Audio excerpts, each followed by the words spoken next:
Champ in the making as I go over the speed priorities here in Pokemon Champions.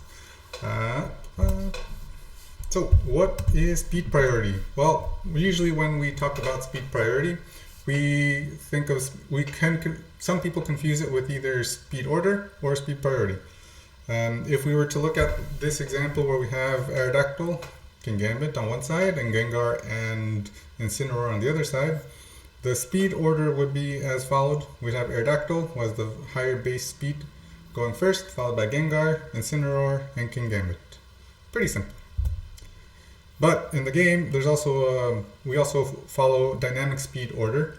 So if, let's say, in this next example, Gengar decides to protect, and Incineroar wants to use Flare Blitz on Kingambit, Aerodactyl, using Tailwind, would actually change the speed order due to its dynamic speed. So instead of Kingambit going fourth, it'll go third, leaving Incineroar in the dust. Speed priority.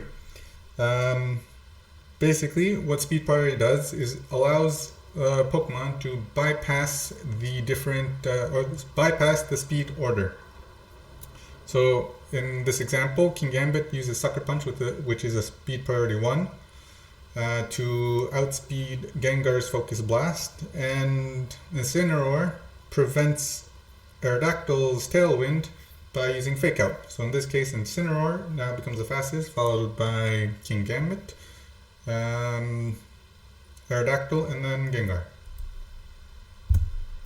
Cool. So speed priority is basically a spectrum. It ranges from speed priority stages from -7 all the way to 5.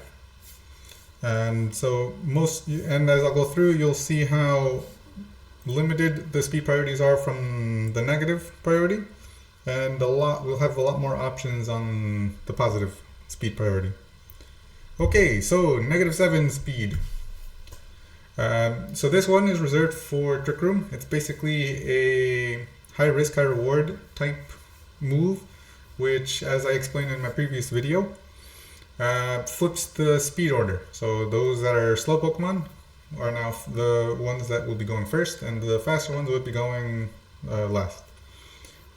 Typically, this type of strategy revolves around bulky Pokemon, which is why which would support using this move within those teams.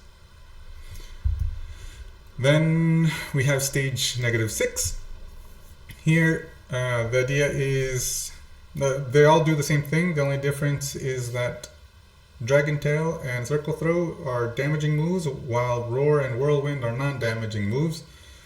But they all basically go almost last and remove the Pokemon that you're targeting out of the battlefield. And the risk here is that you get knocked out yourself, but that is a risk when using this type of move. Now, stages -5 through -1, not as common in VGC, but the idea here, and you'll see why, like Counter and Mirror Coat basically take the damage that you've taken, whether if it's a physical attack or a special attack. Physical for counter, special attack for Mirror Coat, and then returns it twice as strong from what you received. So yeah, not as common. Same thing with -4 speed priority. Avalanche and Revenge both are attacks that you have to receive damage to then deal more damage, or at least twice the amount of damage to the opposing Pokemon. -3 you don't really see, because Focus Punch is a move that if you get hit by a move, then you lose focus and you lose a turn. While Beak Blast and Shell Trap are moves that you could theoretically survive, but at least in the current meta, we don't have these Pokemon that learn these moves. Actually, Beak Blast, we have the Toucan, but yeah, you don't really see this in VGC. Fun fact, -2 speed priority is a placeholder as of April 2026. So there's no moves here, but I can assure you that it is there. Maybe we'll see something in the new generation of Pokemon Winds and Waves. I can also confirm that This is the case because if you look at your attacks in your, let's say as an example, Trick Room in Pokemon Champions, in the description it'll say -7. So for now, this is accurate. Unfortunately, no stage 2. So I'm curious to see if there will ever be an attack or what kind of attack would be in this category. And then -1, Vital Throw basically just makes you go before everyone else, and you just have a sure hit move that doesn't do much damage. So yeah, not too common. Okay, so stage 0, or the neutral moves. Basically, in this category, we have all other moves that are not affected by priority. I do want to give a shout out to items that affect the priority slightly. In this case, Quick Claw and Lagging Tail / Full Incense. I put here in parentheses 0.5 because technically, if let's say you've definitely seen this in the rank ladder at the beginning in Champions, there's a Pokemon that uses Quick Claw and attacks before you. This will only work if it's going up against the neutral attack, because if you have a priority, let's say 1 or greater, those would actually proc before Quick Claw. Or it will allow you to attack before Quick Claw. And then similarly with Lagging Tail and Full Incense, it's technically makes you go last, but not as slow as the -1 priority and lower. Now with stage 1, this is where we have a wide range of attacks. Most of these on this list are moves that allow you to attack first, or at least in the stage 1, and deals, let's say about, I think it's usually 40 base power, with the exceptions of Baby Doll Eyes, which lowers the attack. Bide kind of just stores the hits, kind of like counter and Mirror Coat in that case. Jet Punch is a move that has, I believe, a 60 or 60 base power from Palafin. And then we have Water Shuriken for Greninja that does 15, but it's consecutive, 2 to 5 consecutive times. The other exceptions to the low base power is Sucker Punch and Thunderclap. Sucker Punch is common with Kingambit, but the idea with Sucker Punch and Thunderclap is that it's one of those high risk, high reward. It'll only do damage if the opposing Pokemon will also attack with that turn. So if, let's say, I'm using Recover, Sucker Punch and Thunderclap would fail. And then abilities that also are within the stage 1 category are abilities like Prankster. So these are abilities that would Prankster is an ability that would affect the non-attacking moves, having those with a stage 1 priority. And then Gale Wings would be the same thing, but for flying type moves, while you have full HP. Examples of Prankster users are Meowstic and Whimsicott. Examples of Gale Wings is Talonflame. Stage 2, so now we're getting, these are moves that would obviously attack before stage 1. So we have here Ally Switch, Extreme Speed. So Ally Switch allows you to switch position on the board. Extreme Speed is an 80 base normal type attack that bypasses all of the stage 1. We have Feint that bypasses or breaks Protect and Detect. First Impression is an 80 base bug type move, I believe, 80 or 90.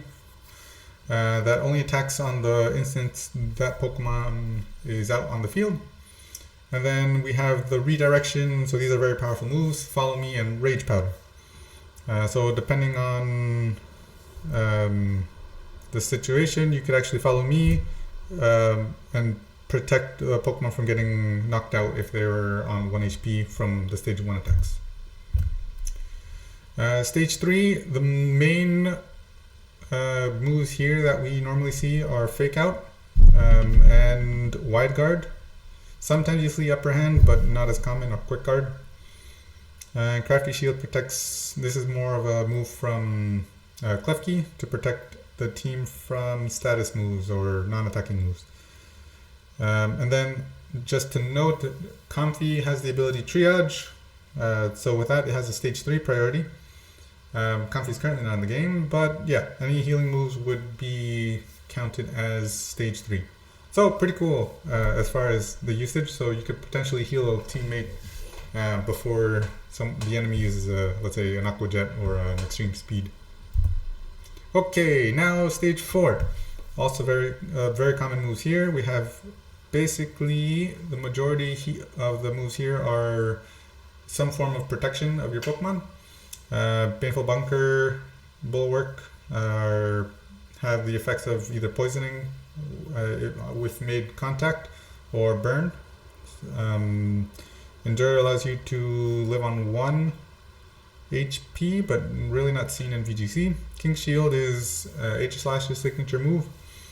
Let's see, and then some other moves here. Spiky Shield is another one that can be seen a lot. Kind of like Baneful Bunker, but instead it's just any physical attacks, you just deal some chip damage. Yeah. And then the last stage is the stage 5, which bypasses everything. Here, Helping Hand, which basically gives you a quick boost within that one turn. Yeah. Okay, so then some special interactions with speed priority. We have the stage -6 versus stage -7. As explained in my Trick Room Setter video, one way to counter Trick Room is actually by doing this strategy. Our example here is with Aerodactyl. I don't recommend giving Aerodactyl Whirlwind because it's kind of frail, but the idea here is that Farigiraf would go last with the -7 priority, which allows Aerodactyl to use Whirlwind and basically pushing or forcing Farigiraf out of the battlefield, preventing it from attacking or using its move Trick Room in this case. And then interactions between stage 1 and stage 2. As I kind of already alluded to this, but basically stage 1, stage 2 goes before stage 1.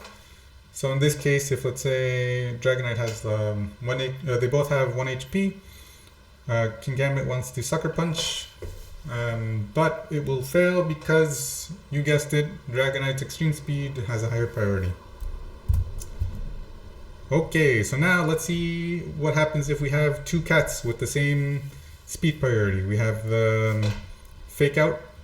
In this case, speed priority is based off of speed order. So if let's say the one on the right is faster, then let's say it has 1 more point in speed, that Incineroar would be faster than my Incineroar attacking first. If in the example where they have the exact same speed, so let's say there's no speed investment on both cats, then it's a 50-50 as to who goes first. So that's why sometimes you'll actually run some speed on Incineroar, just so you can have the faster Fake Out in the mirror. Okay, so then how do we counter priority? Countering priority, so basically as we talked about it, countering priority would include the Prankster, Gale Wings, and then any attacking priority moves from stages 1 and 2. So with that, we have abilities such as Armor Tail from our friend Farigiraf, Queenly Majesty, which is from Serena, Dazzling, which is from Bruxish, but it's currently not in the game, but it has seen some usage in Scarlet and Violet. And then I put here under ability Psychic Surge. It doesn't block it outright, but once Psychic Surge is set up, that means no priority can be used on Pokemon that are grounded or non-flying types. And then from the terrain perspective, as alluded with Psychic Surge, Psychic Terrain, this will only support non-flying types or the ones that are not levitating. Because theoretically, if you're levitating or flying, you're not touching the ground, therefore you cannot use the benefit of it. So theoretically, you can have interactions where Psychic Terrain is up, but if let's say you have Aerodactyl, you can pick up the Aerodactyl and it will flinch. It will not be blocked. But yeah, you guys have any questions on speed priority? This is a pretty exhaustive look on what speed priority is and the difference between speed priority and the speed dynamics and how to counter. Give us a moment for chat. If you learned something new, feel free to leave a like and comment what other topics you want me to cover. And if you subscribe, I'll get to see you again on my next video as I explain another concept I researched. Just a note, I am streaming Champions on Wednesdays at around 9 p.m. ET on Twitch as of April 2026, so I hope to see you also there. Anyways, until next time.